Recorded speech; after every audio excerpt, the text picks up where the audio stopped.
کہاں ہیں وہ فوجی افسران جو خلافت کی بہادر افواج کی قیادت کرتے ہوئے ہمارے نبی سیدنا محمد صلی اللہ علیہ وآلہ وسلم کی ناموس کا دفاع کریں گے؟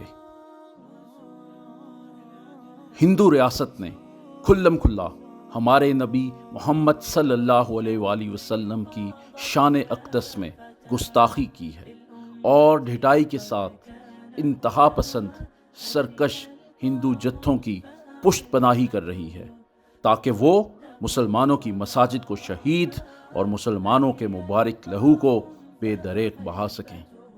لیکن پاکستان کے غیرت و حمیت سے آری حکمران گجرات کے قصائی مودی کے سامنے تحمل کا راگ الاپ رہے ہیں اور بیک چینل راستوں سے مودی کے ساتھ غیر رسمی ڈائلاگ میں مشغول ہیں۔ اے پاکستان کے فوجی افسران، آپ میں سے کون ہے جو آگے بڑھ کر آج کے راجہ داہر کو دندان شکن جواب دے گا؟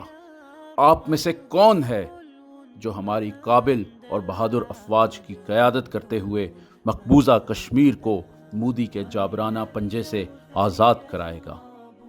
آپ میں سے کون ہے جو غزوہ ہند لڑنے کا اعزاز حاصل کرنے کے لیے شہادت کا جام نوش کرنے کو تیار ہے؟ بس آگے بڑھیں اور نبوت کے نقش قدم پر خلافت کے دوبارہ قیام کے لیے اپنی نصرت دیں۔ یہ صرف خلافت ہی ہوگی جو ہمارے آقا سیدنا محمد صلی اللہ علیہ وآلہ وسلم کی ناموس مبارک کے تحفظ کے لیے افواج کو حرکت میں لانے کے لیے ہمہ وقت تیار ہوگی اور بت پرست ہندو مشرکین کو اسلام کے غلبے کے سامنے گھٹنے ٹیکنے پر مجبور کر دے گی۔ حبا يرجف وأنا ببابك